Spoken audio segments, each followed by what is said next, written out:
Happy Halloween, everybody. Adam the Movie Guy here. And today's special holiday episode, I'm covering one of the greatest Halloween films ever made, bar fucking none. I'm talking about 2007's Michael Dougherty film, Trick or Treat. Now, this film got completely fucked over. It was filmed at the very end of 2006 and finished in January of 2007, and it was supposed to come out of October of that year. It was shown around film festivals for about a year, then getting the shittiest and most limited theatrical release in 2009 that completely fucked it over. Which is such a fucking crime, since this is arguably the greatest Halloween horror film ever made. Yes, even more so than John Carpenter's Halloween. What the fuck did you just assault my ears with? Yeah, that's right, you fucking heard me. Now, before anyone listening flips shit and gets their bricks ready to be thrown at my fucking head, listen for just a minute, please. Michael Dougherty's film Trick or Treat, to me, at the very least, captures the essence and spirit, vibes, whatever the fuck you want to call it, significantly better than John Carpenter's Halloween. And if you all actually watch both films, I guarantee you most people, if not everyone, would actually agree with that statement. Trick or Treat just has that autumn vibe dripping out of its pores, and actually started filming in late fall of November 2006, like I said, in British Columbia. Meanwhile, Halloween was filmed in Pasadena, California during late spring, and it just doesn't capture that atmosphere compared to Trick or Treat. I know they tried with the fake autumn leaves and pumpkins sprinkled around here and there, but it's clear that the holiday of Halloween doesn't really matter aside from the opening of John Carpenter's Halloween film. It literally could have taken place on any day, and there wouldn't be that much of a difference with the movie. Would it be the same? No, but with a few tweaks in some of the dialogue, remove what few artificial autumn touches there was put into the film, it could take place on any fucking day of the year. Side note, that opening little kid's poem at the beginning of the movie is iconic as fuck, along with the theme music, and it gives me chills and hypes me up whenever I watch Halloween.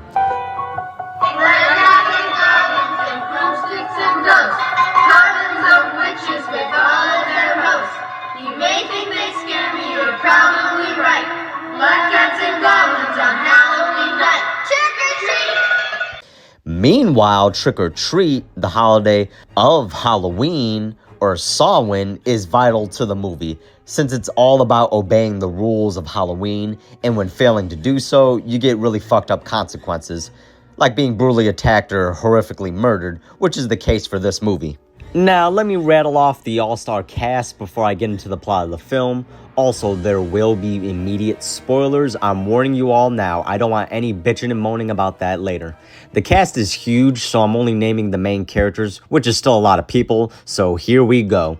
You got Dylan Baker as a serial killer principal, Steve Wilkins, Connor Levins as his little son, Billy, Leslie Bibb, and I'm gonna butcher this fucking guy's name, but let me try, Tamo Penitet, whatever the fuck. He's her husband. They're a married couple together. Leslie is Emma, a Halloween hater, and Tamo is Henry, a Halloween lover and traditionalist. Anna Paquin as Lori, a 22-year-old shy girl out of town who rolls into Warren Valley, Ohio, the town where the whole film takes place, with her older sister Danielle, played by Lauren Lee Smith, and their two friends, Maria, played by Rochelle Aites, and Janet, played by Monica Delane. And let me tell you all something. These ladies right here. Hot as shit. I'm talking hot as shit. I cannot fucking wait to get to all of them. You're thinking with your dick. I am not thinking with my dick. Yes, you are. No, I just think that Put she's your dick away. she's an emotional, Jim. interesting, caring girl. Jimmy, that's your dick talking. Oh, let me tell you. Mess around and get your ass pregnant. You got Britt McKillop as Mean Girl Macy, Alberto Gissi as Chip, Isabel Deluche, I'm going to say Deluche, Isabel Deluche as Sarah, Jean-Luc Belado as Schrader. Holy shit, I am butchering these fucking names. You got Sam Todd as Rhonda, and they're all middle school friends for their group story in the movie. Then you got Brian Cox, this guy's the fucking man, as Old Man Mr. Krieg, a cranky old mean bastard who hates Halloween and has a dark past. More on that later. And finally, and probably the single most important character of the movie, the mascot of the film, Sam, a small trick-or-treater dressed in orange pajamas and a burlap sack who looks to be a regular child, but spoiler alert, he's a supernatural being who enforces the rules of Halloween. And when I say enforce, I mean if he catches you breaking the rules, your ass is grass. Now, as for the plot of the film, it's an anthology-style movie, but instead of 4 different completely separate stories with vastly different characters, settings, time periods, whatever the fuck, it's the type of anthology film where it's set in different parts of the same town of Warren Valley, Ohio, following different characters that interact and intersect with one another's story in passing, which honestly is so damn cool, and it's my favorite type of anthology. So to put it in Adam the Movie Guy terms, aka dumbass terms, because, well, I'm not the sharpest knife in the drawer if you catch my drift. When character from storyline A runs into character from storyline B, and in the background, character from storyline C is seen, while earlier, characters from storyline A stopped by the house of characters from storyline D, and the character from storyline D is the next door neighbor from the character from storyline B. It's all fucking connected. Holy shit, I probably sound like the fucking guy from the conspiracy chalkboard meme. Trick or Treat has 4 stories in total, not counting the opening mini-story and the closing wraparound that ties everything into a nice little bow, and it all comes together nicely. The plot of each story is as follows. The opening plot is married couple Emma and Henry are coming home from celebrating Halloween and being out all night, and Emma, who hates Halloween, wants to take down all the decorations now and blows out the jack-o'-lantern before midnight against Henry's wishes, who says it's tradition to blow it out after midnight. Meanwhile, an unseen figure watching them from a distance, who seemed displeased with this, decides to do something about it, which leads to a very violent confrontation. After the opening mini scene is the principal's story. The plot is about a serial killer school principal who kills a trick-or-treater, and he has to hide the body before he's discovered by other trick-or-treaters, his cranky-ass old neighbor Mr. Krieg, more on him later by the way, and his very young son. The next story is called The School Bus Massacre and follows 4 middle school friends plus the one outcast girl who, after discussing the local town story about a school bus of children being drowned back in the 1970s and the bus driver responsible disappearing, with the legend part being that the spirit of the kids haunt the quarry where they died.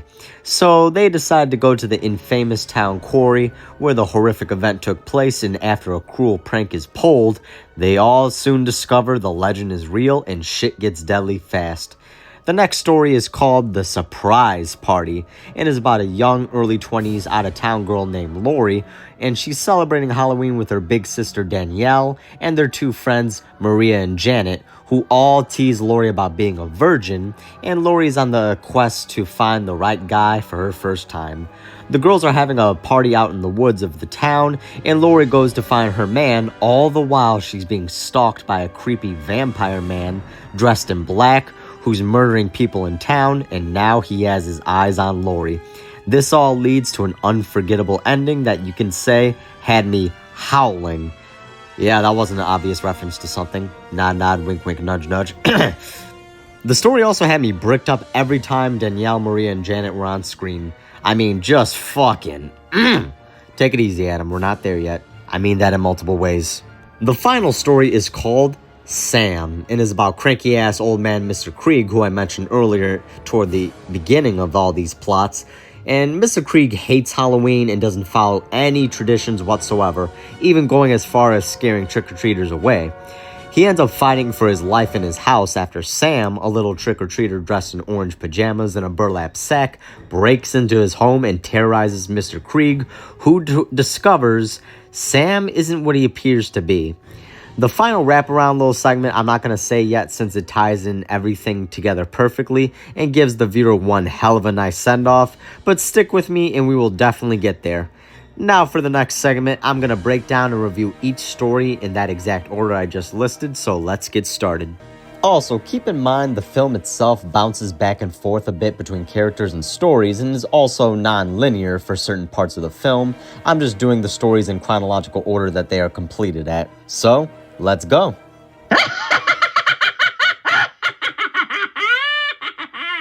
So for the opening scene with the married couple, it's not really a full story per se, it's just the opener of the film. It's about this man and woman with the guy being a big lover of Halloween and respecting its traditions and rules, which for the movie I'm about to list now because there are several. Rule 1, always wear a costume. Rule 2, always pass out candy to trick-or-treaters. Rule 3, never blow your jack-o'-lantern out before midnight. Rule 4, always check your candy.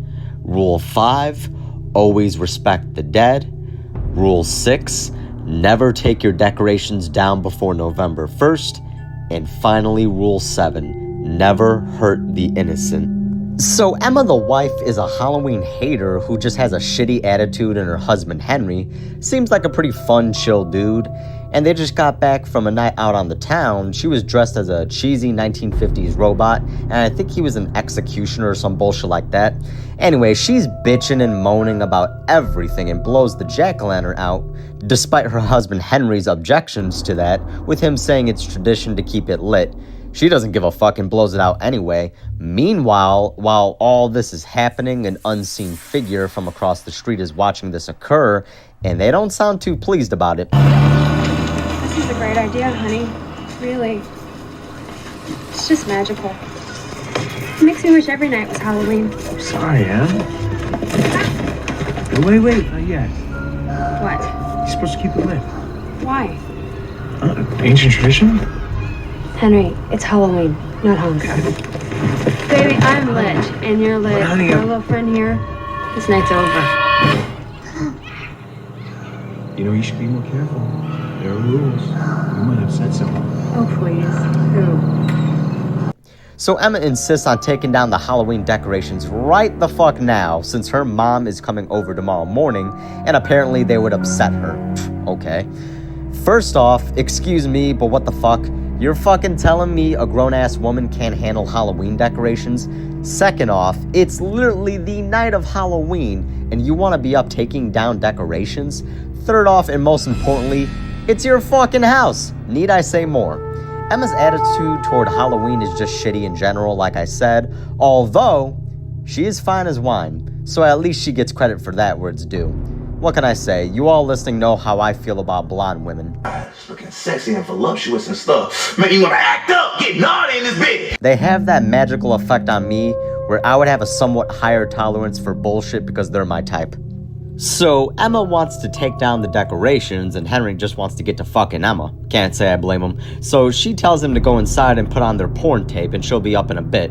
You know, I always thought this was kind of funny and questioned, was he just pre-gaming and warming himself up, if you catch my drift, before they get down to it? Or was it a more mutual, let's have this playing in the background while fucking and imitating what the porn stars are doing? Couples in the comments, let me know. No. Rough on him now. No, he needs to know. Okay. He's always crying. So Emma is taking down the decorations with their standing up bedsheet ghosts by removing the sheets from the posts one by one. And Emma notices a guy in a mask across the street staring at her, a la Michael Myers in the OG film, and it's pretty suspenseful, but it's a false alarm and he was just waiting for his buddies to pull him up and pick him up. So when Emma finally lets her guard down, where she, chills the fuck out, she gets attacked by a small, unseen little figure wearing the white bedsheet, and she gets her throat slit open by a sharp orange jack-o'-lantern lollipop. Spoiler alert, if you haven't already guessed it, it was Sam who did it. Henry didn't hear all of this because he briefly passed out upstairs from all the booze, and so he wakes up eventually and goes out discovering Emma's torn up body hung up like a Halloween decoration with her decapitated head on top of the post with an orange lollipop stuffed in her mouth. This was such a great opening to set the spooky but playful tone of the movie. It shows that the viewer, this is a fun vibe that they're going for, so they tell us to strap in and ride this train, baby. And there's three very important details at the very start of this opening. Detail 1, a lower close-up walking shot of a young girl pulling a wagon crossing the street and nearly getting hit by a car, with the car occupants being unseen due to the lower angle, but you could very clearly hear the voices and their young 20-something women in the car. That's the second important detail. The third and finally the most important detail is the POV shot of Sam watching Emma and Henry interact from across the street, with his location in particular being very important, as well as the other details I just mentioned at the very end of the film for the wraparound scene that ties everything together. Now, I'm going to rank each story segment using the 0 to 10 star ranking system, although since it's Halloween, instead of stars, I'm doing jack-o'-lanterns. So for this opening, I will give it a very solid 7.5 jack-o'-lanterns out of 10. It does a very good job of setting up the tone of the film that we, the viewer, is about to see. It's fun, it's perfectly paced, it looks beautiful, and like I said, the details I mentioned come back perfectly in a big way at the end of the film for the wraparound. Now, on to the next story segment.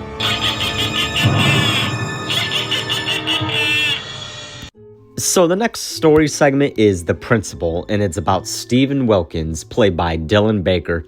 He's the town's middle school principal, and he moonlights as a serial killer, just straight up murdering children, and it's implied he's been doing this for quite a while. So one of the delinquent asshole kids in his school named Charlie, who I have to mention because it's fucking hilarious, it is motherfucking Thurman Merman from the Bad Santa movies. I laughed my ass off when I first saw him because I recognized this motherfucker immediately. Anyway, the 13-year-old kid he plays in the movie named Charlie is a little dickhead who's been smashing all the jack-o'-lanterns on the street and taking up all the candy.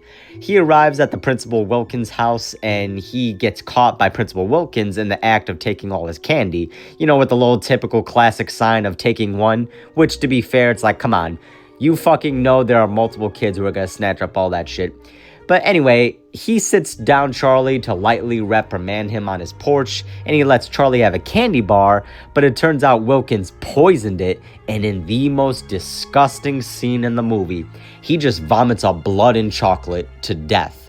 Take a listen to the audio, although if you're listening to this on YouTube, I want to make a note saying that I'm going to attempt to include actual clips from the movie, depending on if I can learn how to fucking edit properly.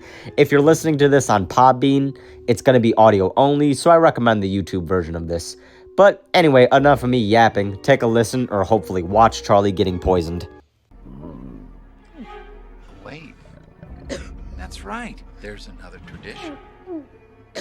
Very important. Always check your candy.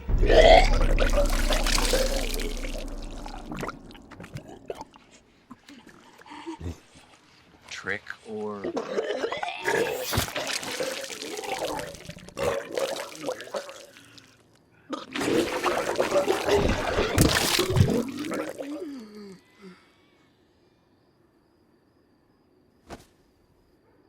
My god, that was fucking disgusting. And what a waste of good candy. And I like how it was even more gross than Wilkins seemed to be expecting. So, Wilkins has to drag Charlie's ass into the house so he can get rid of his body. And inside the house on a table, we see all sorts of poisons and candies and shit showing that this guy is a sick fuck. But anyway, he gets trick-or-treaters at his door at the worst time while he's trying to take care of Charlie's body, and it's kids from his middle school, with the kid dressed like a pirate named Chip, noticing something was off about Wilkins, suspecting some shit was going on. They end up leaving, and little Sam was right behind them, and he ends up taking a candy bar from Wilkins, and as Sam leaves, he's dragging his little sack with him, and you can hear a fucking cat is inside the damn thing. That was a funny and fucked up detail. The next scene is darkly funny as well, with Wilkins going to bury Charlie in the backyard in a hole where he already has another body of a kid in a sack. Turns out this kid was still somehow alive and grabs Wilkins' ankle while he's in the hole, and while all this is going down, Wilkins keeps getting interrupted by not only his little redheaded kid Billy, but the next door neighbor, an important character later, old man Mr. Krieg. And I love Wilkins' first interaction with Billy. It's funny as fuck.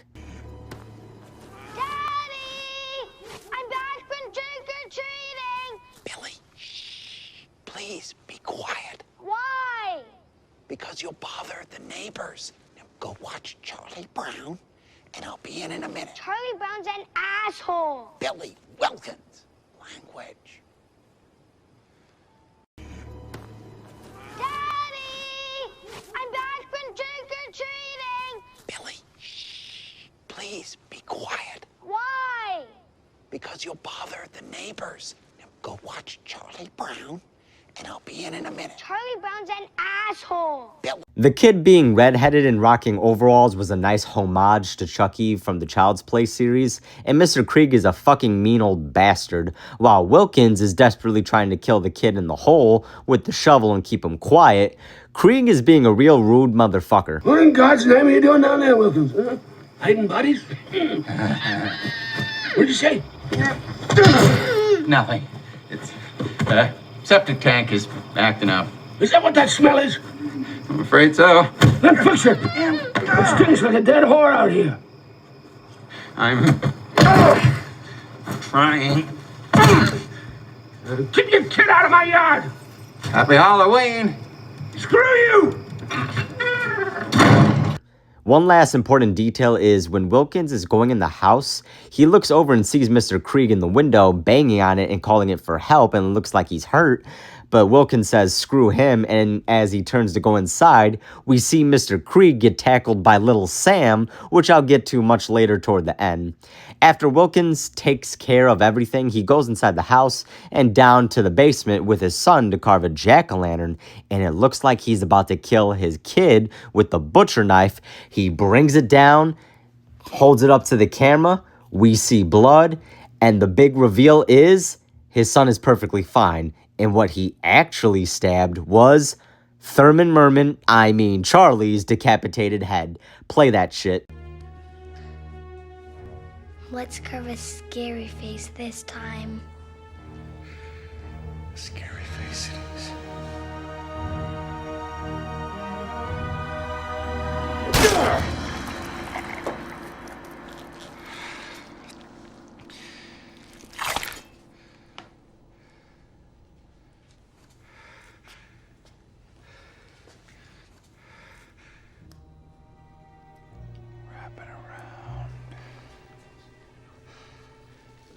But don't forget to help me with the heist.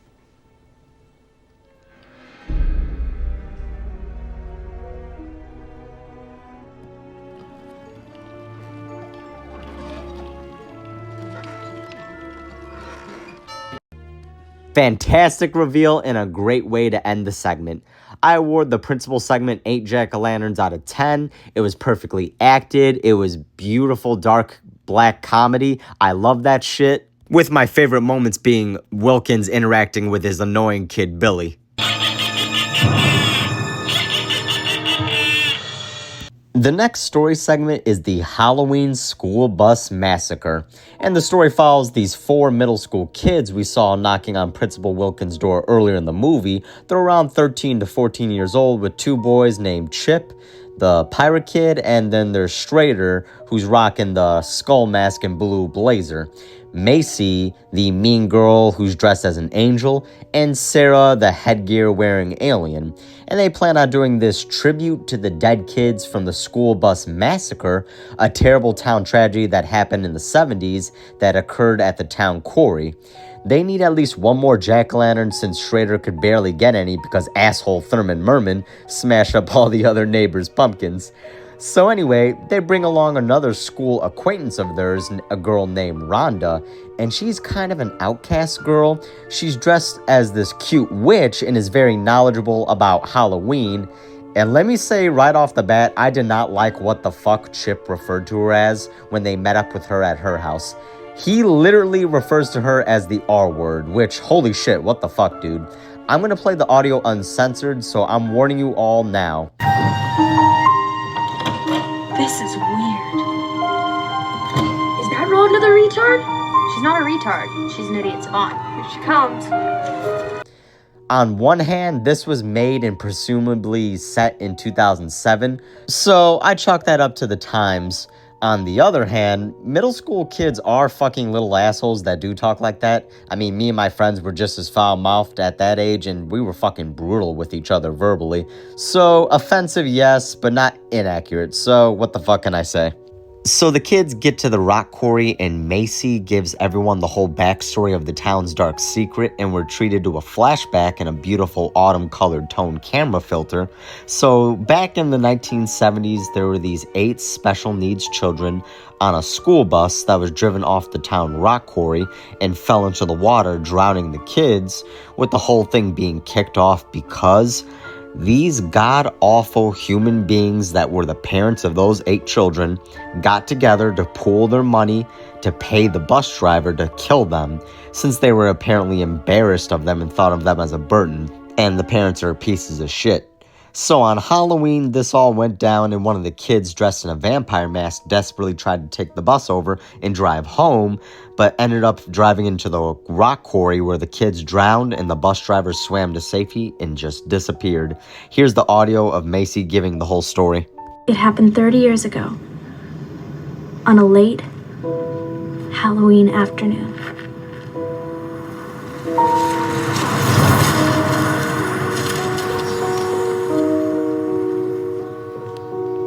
A school bus was on its usual route. But this wasn't your typical school bus. And they weren't your typical kids. There were 8 of them. And they were different. Troubled. Disturbed.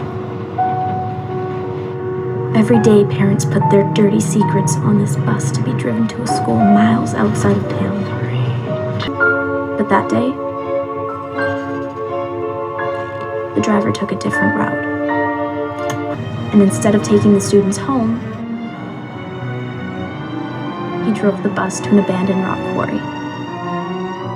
This rock quarry. What the kids didn't know was that over the years, their parents had become exhausted, embarrassed, and they were willing to do anything to ease their burden. So one day, the parents approached the bus driver and made him an offer. With the money they collected together, they asked him to do the unthinkable. It almost worked perfectly. Wrong way. Wrong way. Home. Home. I wanna go home. I wanna go home.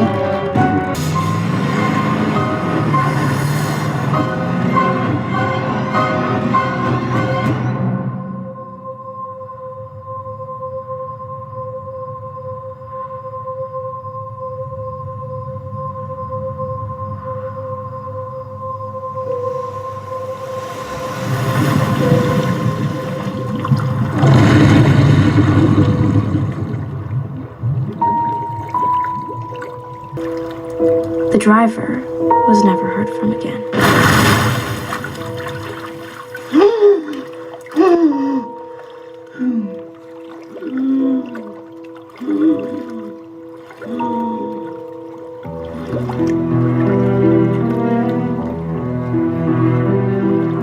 As for the bus, some say it sank so deep that it couldn't be found. Others say the town just didn't want it to be found. For all we know, it's still down there. And so are those kids. This was such a sad and disturbing story. So back to our main gang, they're there at the rock quarry to offer jack-o'-lanterns as tributes to the 8 dead children. So Macy, Sarah, and Schrader ride the escalator down since it can only take 3 at a time. And when Chip and Rhonda ride down the escalator next, they go down to explore the rock quarry and hear the others screaming. When Rhonda gets attacked by zombie-like figures and comes across Chip seemingly dead with his fucking guts ripped out, Rhonda is cornered by the monsters until she falls down and hits her head, knocking her out temporarily. When she awakes, she sees the zombies standing over her, and it's revealed that it's the others and they just pulled a cruel bullshit prank on her. Schrader felt guilty for pulling this shit and says that, okay, enough is enough, while Macy continues being a bitch. and Macy kicks the last jack-o'-lantern into the water, violating that Halloween rule I mentioned earlier. They then get attacked by the actual children from the school bus massacre who's risen from the grave, with only headgear girl Sarah getting taken out first. Schrader, Chip, and Macy manage to run to the elevator where Rhonda is inside, and they beg her to open the door, and she refuses, says "fuck you guys, I'm out of here," and takes off, leaving them to get torn apart by the school bus children. Rhonda ends up seeing Sam at the top of the quarry, and they acknowledge each other before going their separate ways. Now, I love this segment. It's a classic ghost/zombie story, and the kids really bounce off each other personality-wise. You got Chip, the comic relief guy, Sarah, the beta bitch, Macy, the classic mean girl, Schrader, the popular jock type of kid, and finally, Rhonda, the outsider. Rhonda is hands down my favorite character. From the word go, you immediately sympathize with her, and she's just so lovable and cute. I mean, listen to her first interaction with Schrader, where they formally introduce each other. Did you carve all these yourself? Yeah, made my costume too. Like it? I do. I'm Schrader. Rhonda. And then when she has a cute interaction with Chip, even despite him being a little prick, when she talks about Halloween and Samhain. You must really like Halloween. You mean Samhain? What? Samhain, also known as All Hallows Eve, also known as Halloween. Predating Christianity, the Celtic holiday was celebrated on the one night between autumn and winter when the barrier between the living and the dead was thinnest, and often involved rituals that included human sacrifice. I like your eye patch. I felt so bad when they pulled the prank and it was revealed it was all a big joke to her and she started to cry. I wanted to personally bitch slap every one of those little bastards for making her cry, especially when Chip referred to her as an R word. I'm still mad about that, by the way. That shit made me want to climb through that goddamn screen and slap that little fucker on the back of his stupid fucking head. Macy was a real fucking bitch. Did I mention that, by the way? She didn't care at all that their prank went too far and Rhonda got hurt when she fell. Holy shit, this girl needs to fucking relax. Oh, and she has resting bitch face, too. The whole time she's on screen, she just screams asshole out of her pores. It had a great karmic ending with Rhonda leaving those assholes to be torn apart by the school bus kids, and I love her little interaction with Sam where they're looking at each other, and I think since Rhonda is so knowledgeable about Halloween in Samhain, she probably knows who and what Sam really is. I legit was about to slip up and say Sam Hain like I'm fucking Dr. Loomis from Halloween 2. Fun fact, he got it wrong. It's Samhain, not Sam Hain. Although, it's Dr. Loomis, so if anyone can fuck it up and get away with it, it's him, so he gets the pass. As for the ranking itself for the segment, I give the story 9 jack-o'-lanterns out of 10. I love it. It doesn't have any flaws that I can think of. The flashback looks visually stunning, and it's a haunting and disturbing tale, with Rhonda being my second favorite character of the movie, right behind Sam himself. Now on to the next story segment.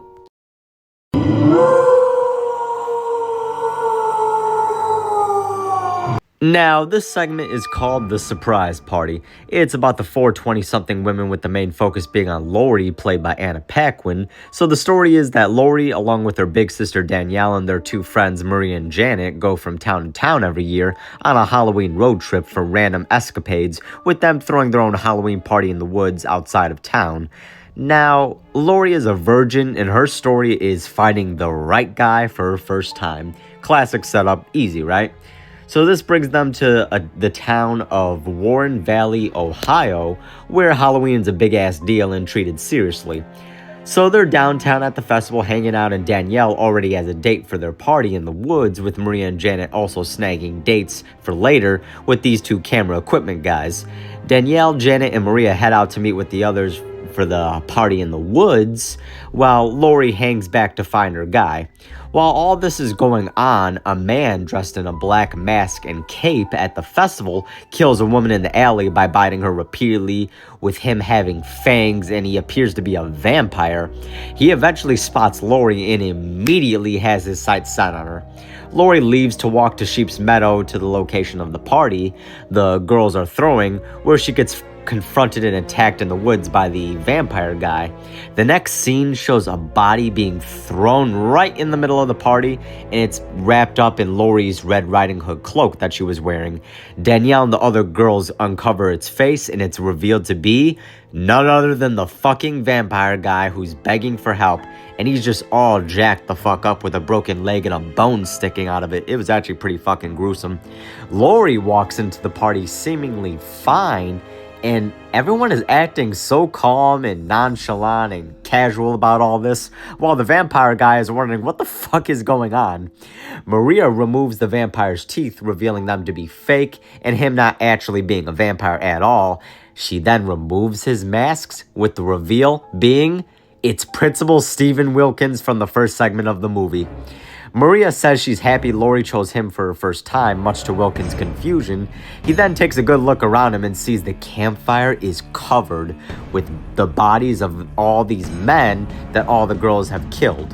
What happens next is the best reveal of the entire movie. The girls all start dancing provocatively and slowly stripping off their clothes, all while Laurie starts sexually straddling Wilkins, slowly tearing open his shirt, and then boom, the girls all start transforming into fucking werewolves. The other reveal being Laurie's first time was never about sex, it was about her first kill as a werewolf. She kills and devours Wilkins as her sister Danielle, now fully transformed, howls at the moon, all while Sam is sitting at the campfire watching everything go down.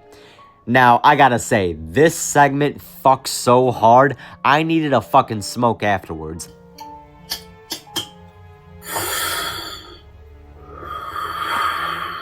Every little thing that hinted at the reveal and you catch upon second watch is incredible, with multiple nods toward their true werewolf nature. Number one being Laurie made to dress as Red Riding Hood, since Danielle mentions in passing in the beginning it's tradition. Danielle, I look like I'm 5. Shut up, you look great.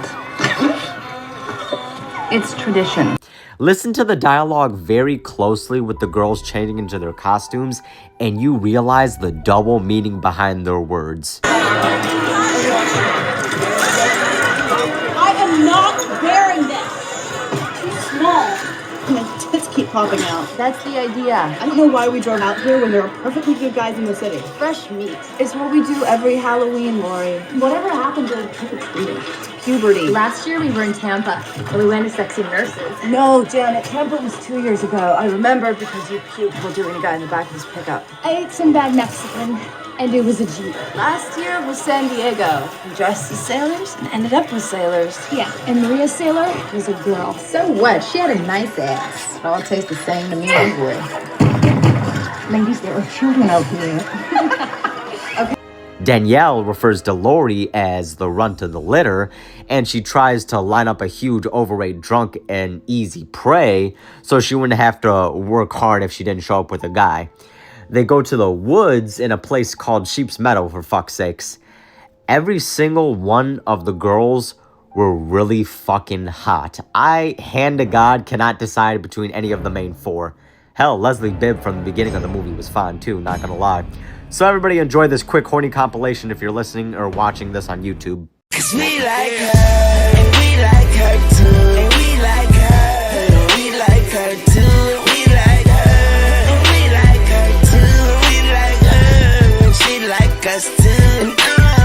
We are also treated to one of the best werewolf transformations ever put to screen. The song Sweet Dreams by Marilyn Manson starts to play, and the girls start dancing and stripping off their clothes and start transforming. Once again, I recommend listening/watching this version on YouTube of the show, since I got the actual clip of the transformation on there. Hit it.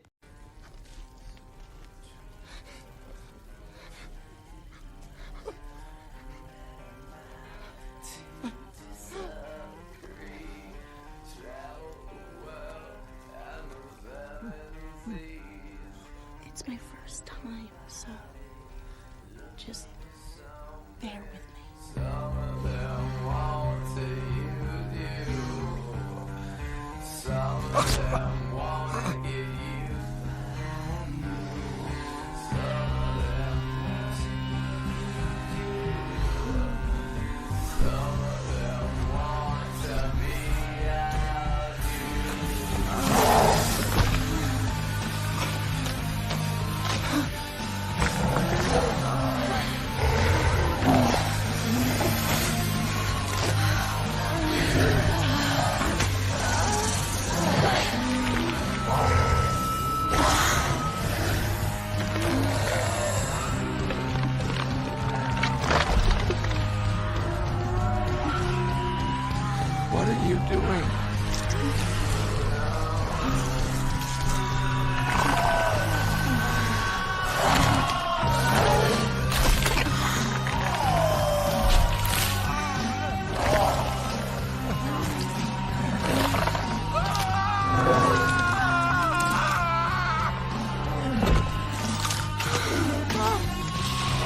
What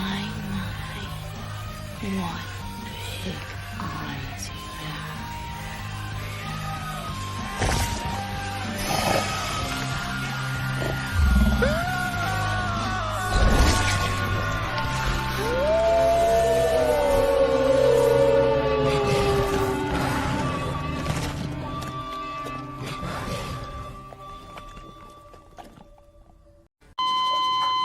Clear.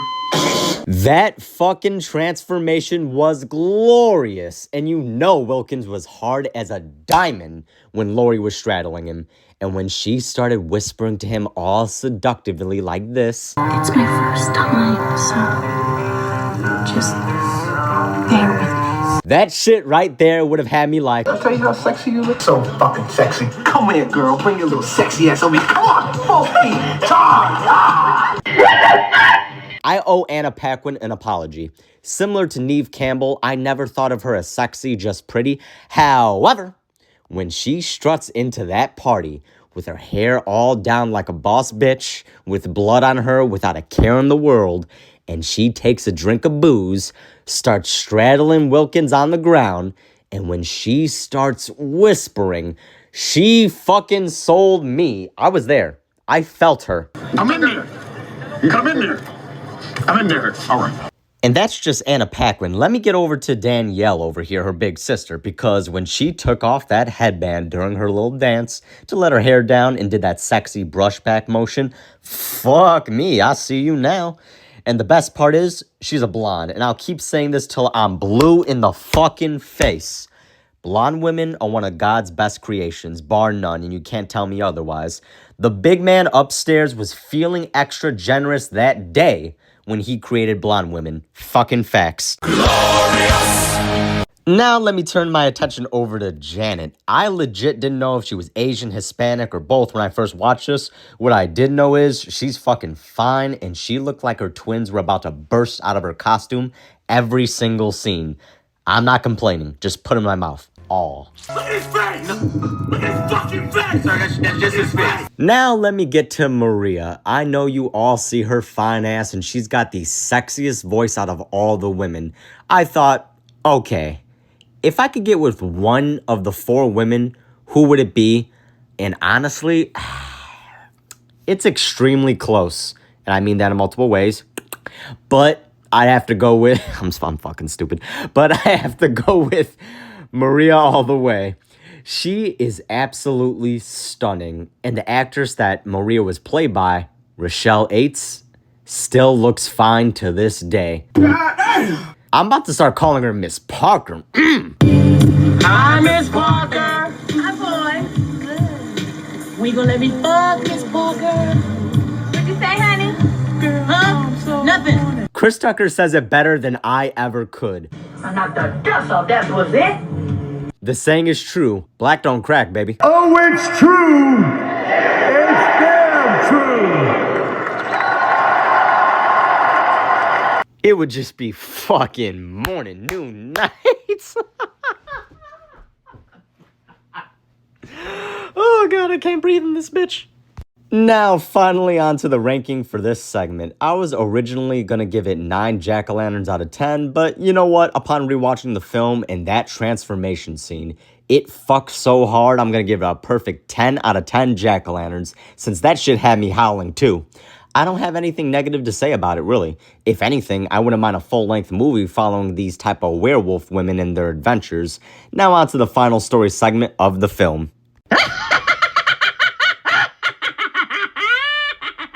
The final story segment follows that cranky-ass old man, Mr. Krieg, played by Brian Cox, and it shows what the fuck was going on when, during Wilkins' segment, when we saw him get attacked by Sam in the background in his window of his house. So I should note that this segment takes place earlier in the night at the same time as the principal segment, since this is an important detail for the ending wraparound. The story is very simple since it's essentially a home invasion segment with Sam, the mysterious pajama-wearing burlap sack mask trick-or-treater we see in every single segment so far, with him observing the events of the night. And if you guys somehow didn't get that this ain't a human kid by this point, This segment beats you over the head that this little bastard ain't human. So Mr. Krieg is chilling in his house using his little asshole dog to scare away trick-or-treaters, and he's seen burning old photos, which is very important at the end of this segment for a reveal. Anyway, he starts hearing noises at his door multiple times, with us getting a repeat of his interaction with Wilkins from his POV, as well as Sam's POV. And when he comes outside to his back porch pissed off, his yard is completely covered with jack-o'-lanterns, like head to fucking toe. He then goes inside and hears an intruder upstairs in his house, so he grabs his shotgun to investigate, and it's Sam, who attacks him, slicing his fucking Achilles tendon, which was fucking gruesome. I hate it when they do that in movies. That always makes me go, ooh, shit.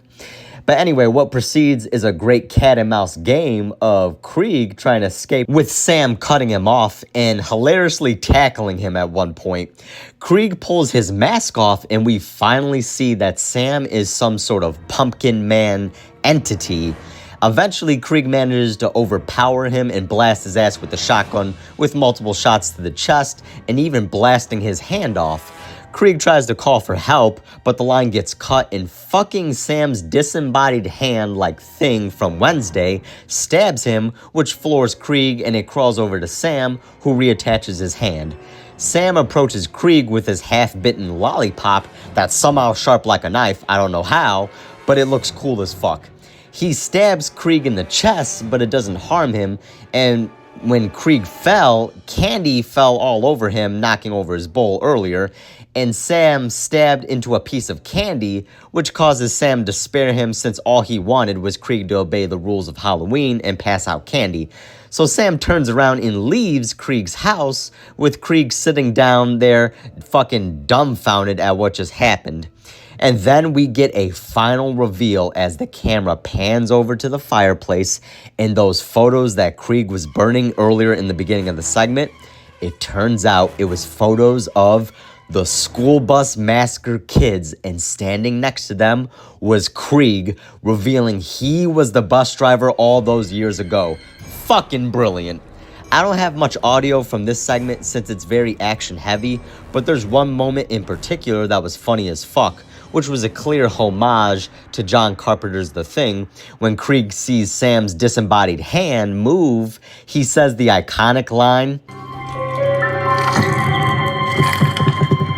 "You gotta be fucking kidding me." Now that's how you homage another horror film. As for my thoughts on the segment, it was very fast-paced. The action was very Home Alone-esque with a lot more explicit violence, especially when Krieg goes tumbling down the stairs because Sam put candy all over the fucking steps. Sam himself was fucking awesome, and I know some people don't like that they show his face and that it took away some of his mystique he had, but I really don't mind, honestly. Motherfucker almost kills a guy for not obeying Halloween rules and just fucks off when he gets a piece of candy, walking away like it was no big deal.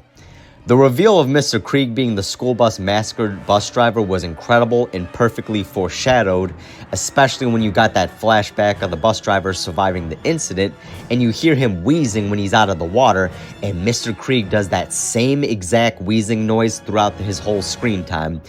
I award this segment 9 jack-o'-lanterns out of 10.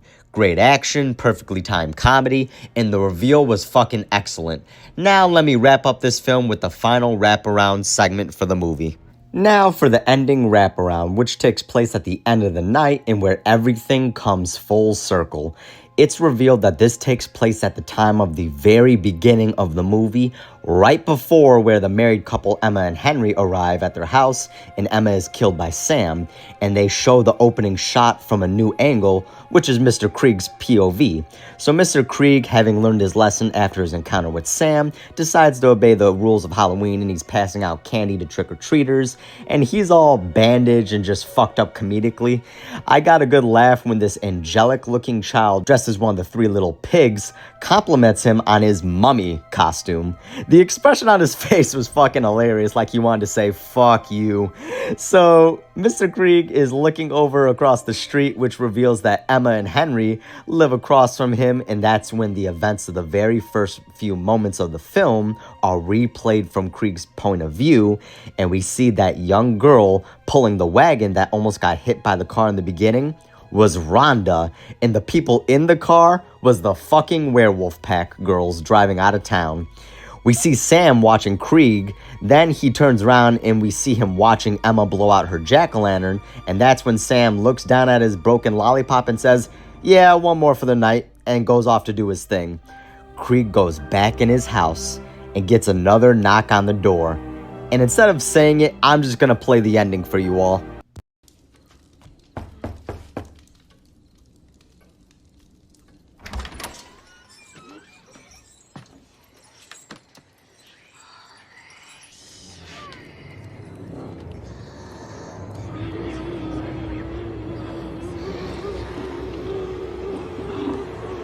Trick or treat.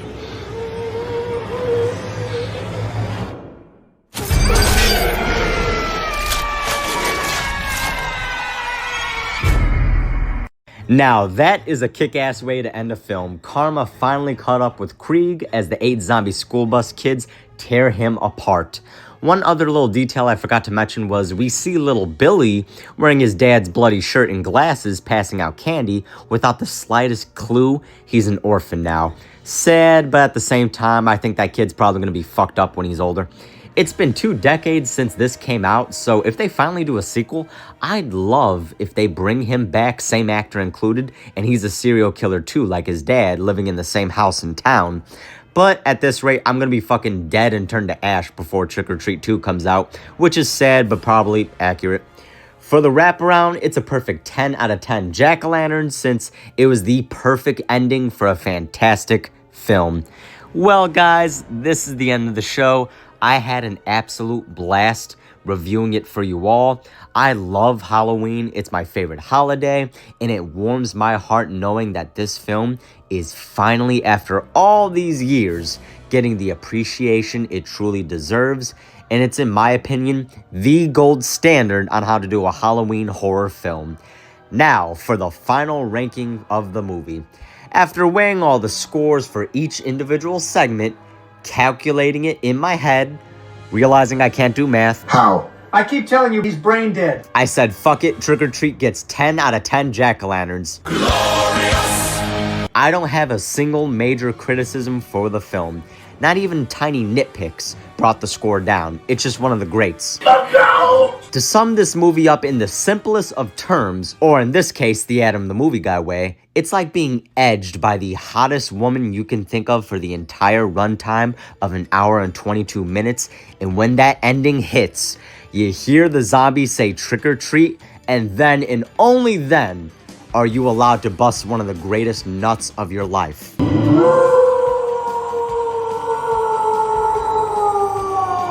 This has been Adam the Movie Guy wishing you all a happy Halloween.